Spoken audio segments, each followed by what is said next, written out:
Si vous jouez et travaillez votre swing depuis des années en ayant beaucoup de mal à améliorer et à stabiliser la distance de vos coups, peut-être que vous êtes un peu perdu au milieu de tous les conseils qu'on peut entendre pour faire de la distance. En réalité, plusieurs éléments vont jouer un rôle sur la distance de vos coups. L'idée de cette vidéo est d'avoir un ordre de grandeur des paramètres et des éléments qui vont influencer la distance de vos coups. La première chose qu'il faut comprendre et qui n'est pas contestable, la distance de vos coups dépend de votre capacité à donner de la vitesse à votre club.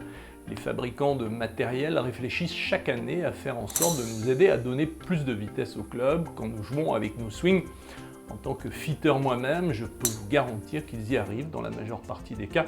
Pour y arriver, ils s'appuient sur des éléments tangibles, des shafts adaptés à la vitesse de swing de chacun, une légèreté accrue du matériel, des faces de club plus performantes, mais leur action a quand même des limites en fonction de votre maîtrise technique. Concernant l'apprentissage, les choses sont moins claires car il n'y a pas malheureusement de consensus sur ce qu'il faut faire, encore moins un ordre de grandeur sur les paramètres et les éléments qui vont jouer un rôle sur la distance de vos coups. Beaucoup d'enseignants décrètent que vous ne serez pas en mesure de le faire en nous faisant travailler des éléments qui n'ont qu'un rôle secondaire sur la distance de vos coups. Prenons un exemple avec le toucher de balle qui bien sûr influence la distance de vos coups. Si vous touchez mieux la balle, vous allez plus loin, c'est certain. Beaucoup d'élèves qui viennent me voir me disent qu'ils cherchent et qu'ils veulent améliorer leur toucher de balle. C'est bien, mais ça n'améliore pas la vitesse du club. Alors, quel est l'élément ou le paramètre qui a l'impact le plus important sur la vitesse de votre club? C'est la part active du corps, tout simplement, à contrario de la part active des bras. Chacun de nous a une motricité de swing propre, il suffit d'additionner la part active du corps et la part active des bras pour avoir votre motricité. Pour ma part, je drive entre 250 et 260 mètres maximum. Pour un senior, c'est correct et c'est le maximum que je puisse faire. Pour y arriver, j'ai une part active du corps à 70-80% comme un champion et une part active des bras à 20-30%. Bien sûr, en tant que senior, nous constatons naturellement que nos capacités physiques s'amenuisent. Face à ça, la seule chose que nous pouvons faire est de conserver une part active du corps la plus importante possible pour conserver une distance supérieure à la moyenne, qui de toute façon va diminuer. La majorité des joueurs à deux chiffres ont une part active des bras supérieure à la part active du corps. Et il est évident que si vous avez une part active des bras à 80% et 20% de part active du corps, il vous sera impossible d'accélérer avec le corps, même si vous le voulez. Jouer avec le corps ne se décrète pas, soit vous êtes en mesure de le faire ou pas. En réalité, si c'est important pour vous de faire de la distance, la priorité est d'augmenter la part active de votre corps le plus rapidement possible. Durant très longtemps, nous pensions que la montée était essentielle pour jouer avec le corps. Il est vrai qu'elle est indispensable, mais pas suffisante. Même si vous avez une part active du corps de champion dans la montée, elle ne vous garantira pas une part active du corps de champion dans la traversée de balle. Bien sûr, la part active du corps dans la traversée a le rendement le plus important dans la puissance de vos coups. Ce qui veut dire qu'il faut en priorité développer votre part active du corps dans la traversée et avoir une bonne montée pour être en mesure d'accélérer le corps dans la traversée. Au milieu de tout ça, il y a un élément indispensable pour que ça fonctionne correctement, la transition entre la montée et la descente qui part vous pousser dans le sol au niveau des orteils du pied droit pour les droitiers, qui entraîne une force de rotation des hanches et une force latérale.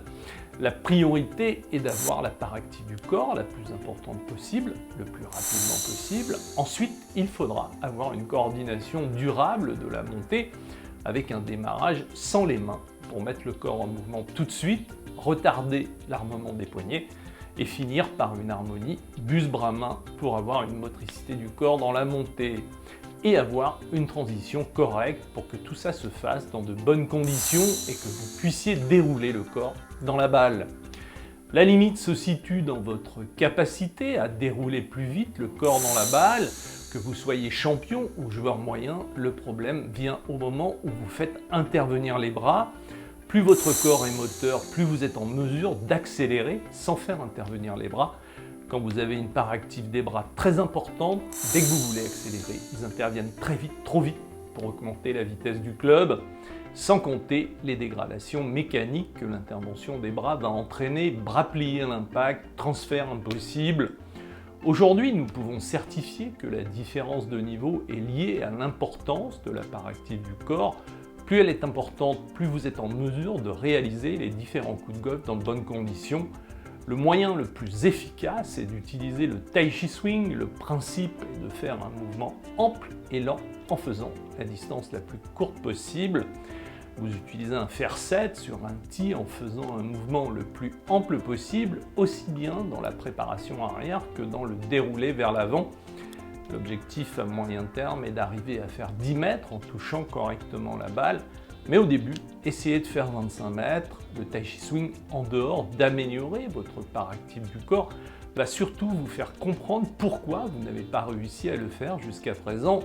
Avoir une part active du corps de champion nécessite d'avoir de l'équilibre pour le faire. Vous serez dans l'obligation de maîtriser votre posture aussi bien sur la position du corps que sur la distance entre vous et la balle. Vous êtes encore très nombreux à ignorer les préférences motrices et pourtant elles sont indispensables. Les préférences motrices sont des capacités physiques particulières qui vous permettent d'optimiser vos performances. En termes de stabilité, vous pouvez être terrien ou aérien. Le Tai Chi Swing a une autre particularité, vous devez dérouler l'épaule droite pour un droitier au minimum vers la cible, ce qui est la preuve numéro 1 d'une part active du corps de bon niveau. Le Tai Chi Swing vous prouvera que vous n'avez jamais essayé de développer votre part active du corps dans la traversée de balle, et pourtant nous parlons du paramètre le plus productif pour faire de la distance sur vos coups. Quand vous voyez un champion qui finit l'épaule droite déroulée vers la cible en tant que droitier à la fin de son mouvement, c'est simplement la conséquence d'une part active du corps de bon niveau. Que vous soyez débutant, bon joueur senior ou mauvais joueur senior, la part active du corps est un vrai défi pour chacun de nous. Si vous n'en tenez pas compte, vous ne la développerez pas et pour les bons joueurs, vous la perdrez pas brutalement, gentiment, au fil des années qui passent.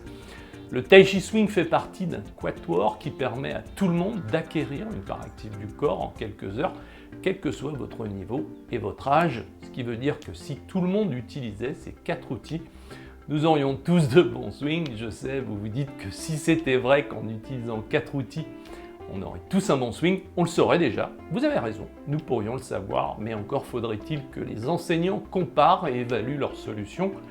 Je ne vous demande pas de me croire sur parole, mais de tester l'efficacité de cette méthode. Vous pouvez apprendre la routine éducative dans une formation offerte, la routine éducative en 7 jours, et le constater par vous-même. Cliquez sur le lien sous cette vidéo pour y accéder gratuitement et transformer votre prochaine partie. On se retrouve de l'autre côté.